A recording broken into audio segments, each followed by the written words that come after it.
Hi, everyone. Thank you for joining our talent acquisition series brought to you by Fuel VM Talent. I'm Olivia Reuter, the Client Engagement Director at Fuel VM, but the real star of the show is Andre Boulais, the go-to expert on all things talent acquisition. Andre, will you please introduce yourself and tell us a little bit more about your background?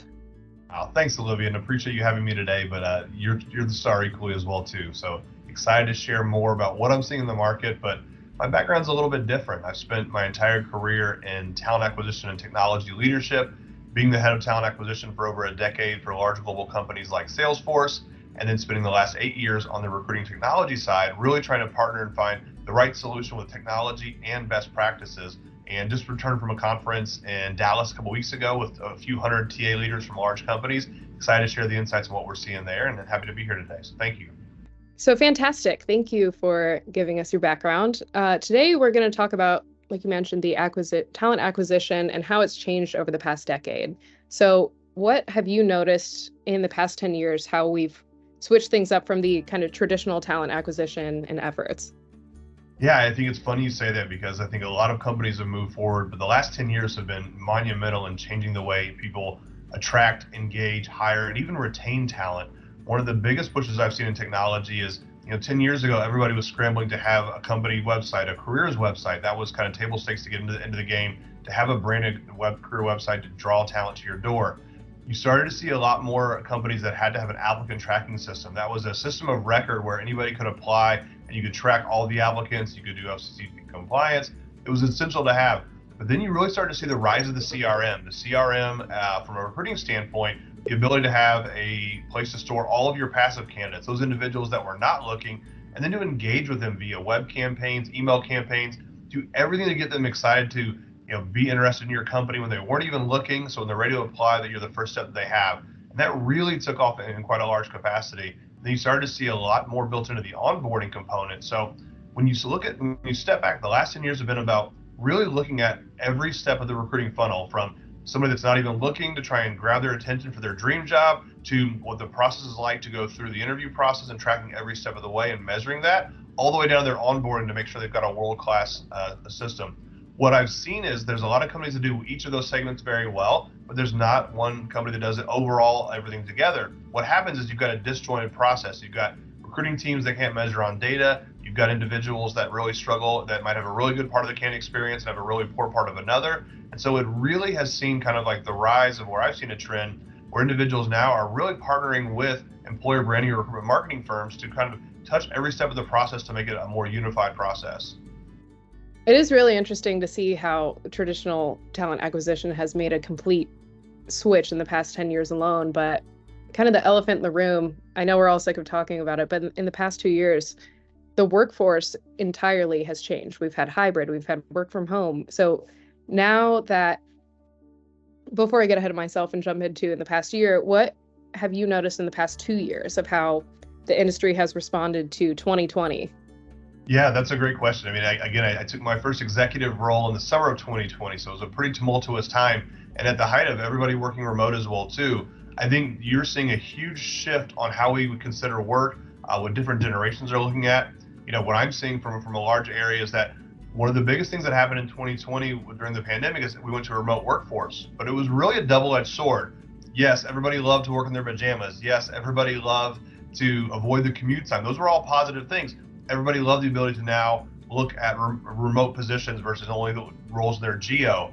The challenge of that really stressed recruiting teams, because all of a sudden you might have had 400 applicants for a requisition in Indianapolis, but now it's open to the world. So you might have 3,000. So you started to see an immense amount of pressure built on recruiting teams to go through a 4x and sometimes 5x number of applicants, and that became untenable for the recruiting teams.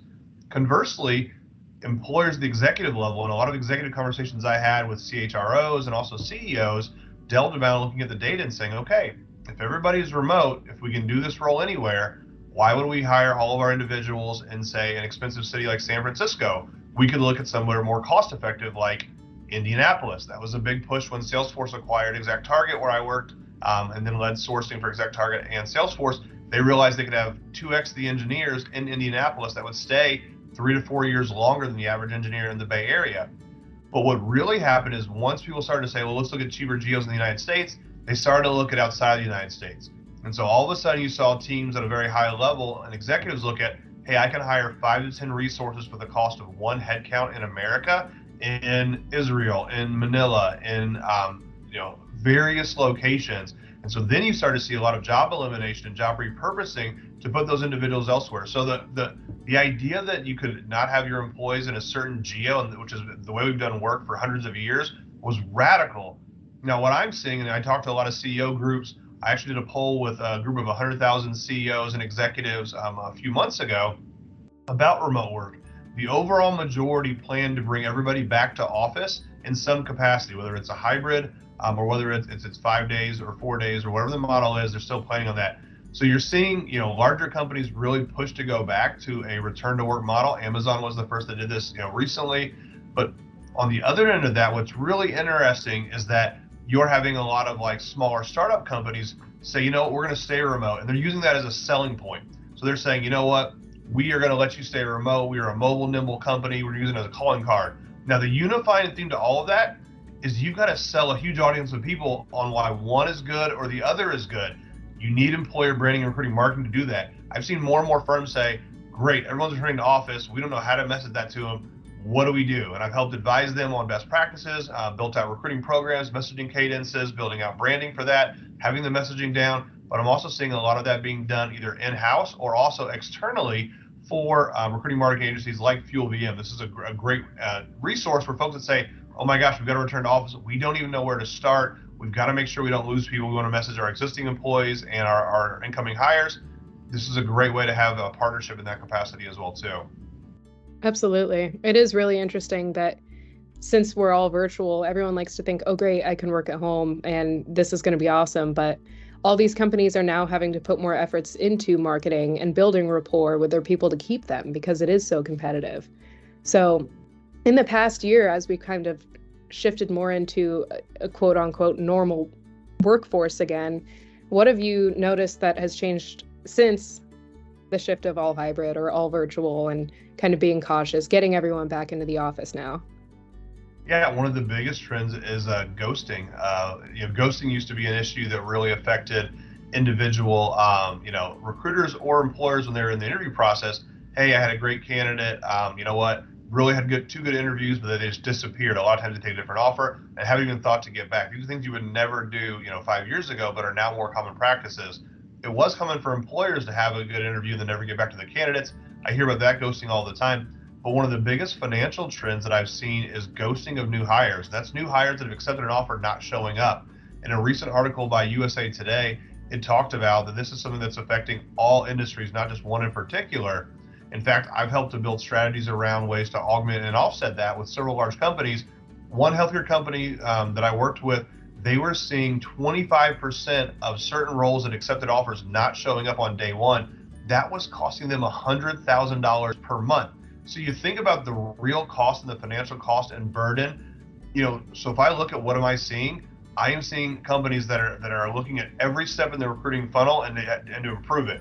The days of I extend an offer and that person shows up, 2 weeks later, a month later, are over. You're seeing the recruiting process fall all the way through their start date, even going on until 90 days into their start date to make sure people are still touching base, making sure that it's the right fit, they're in a good place, because it is a tough labor market right now, but you're starting to see a lot of opportunities for professional positions that are available, and that's really allowing candidates to really act differently. And I think lastly, I'll say, for all the employers that are having a really tough time saying, I can't believe this person ghosted me, they accepted our offer, you also have an entire generation of people that have seen a lot of their friends or themselves being laid off suddenly from their employers. So there's a huge dynamic shift in what the relationship is between the worker and the company. And I really hope that we can move towards, a place where that kind of gets mended. And I'm seeing a lot of companies do that by different techniques we'll talk about later on as well, too.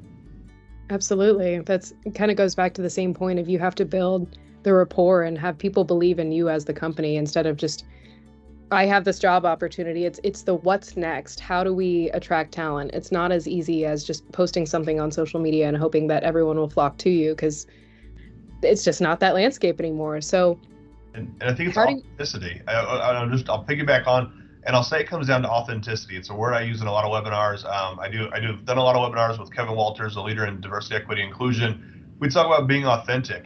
You can spend a lot of money on branding, but if you're not telling the true company story, you're wasting your money. We had a head of DEI that I worked with, went to a company that was very limited as far as like the diversity from an ethnicity background. They did a huge push. They spent hundreds of thousands of dollars on a rebrand.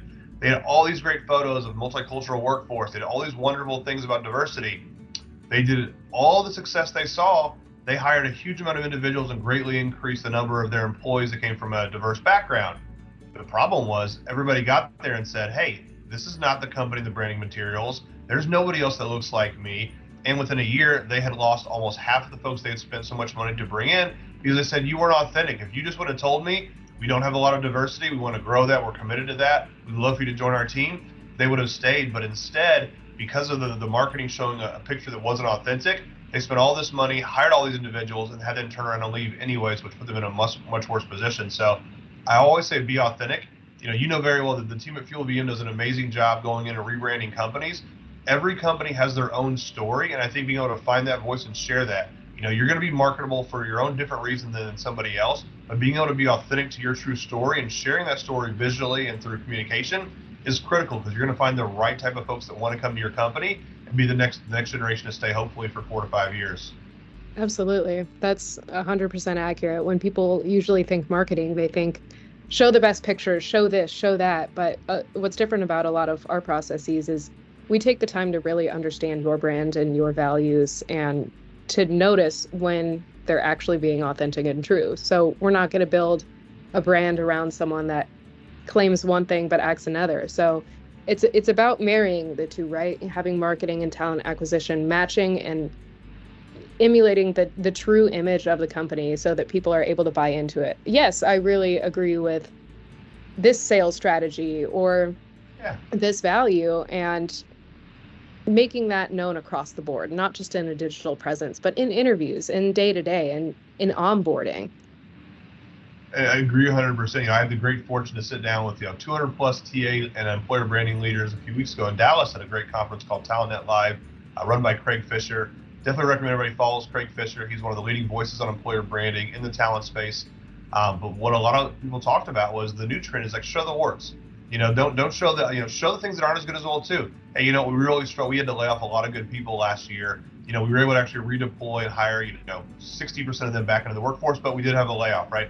People that are up front and are kind of leading with kind of like the things that aren't as pretty will get a lot more buy-in on the things that are really pretty that they have as well too. So I think that was a big trend I heard over and over again from heads of employer branding for Hewlett-Packard, for AT&T, for really large companies saying, hey, don't be afraid of the good and the bad. People respond more to a little honesty on the bad, and they'll take in the good a lot better as well too. So I do like the idea of an honest conversation with branding versus, like you said, it's easy to show like all the beautiful, here's all the culture stuff that we do, here's everything else. Really show what it's like in the day of, and I think that's really critical. So you went from building all of these recruiting and marketing programs with companies like Salesforce and working with hundreds of TAs globally across 6 different continents. What did you learn by partnering with them? Yeah, that's a great question. I love the experience I had working with great leadership at Salesforce and other companies when I ran talent acquisition teams.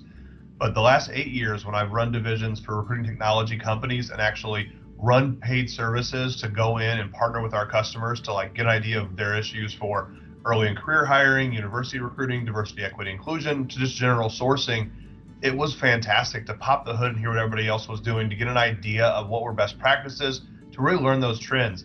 The biggest takeaway that I'll give in this short time is that every company can do all of the things that our teams would show them what they could do. The reality is nobody has bandwidth. It's something that like this, it's the old thing of like, this will make our company so much more efficient and fast. We'll never be able to do it because we're still playing whack-a-mole because we've got so much in the day-to-day.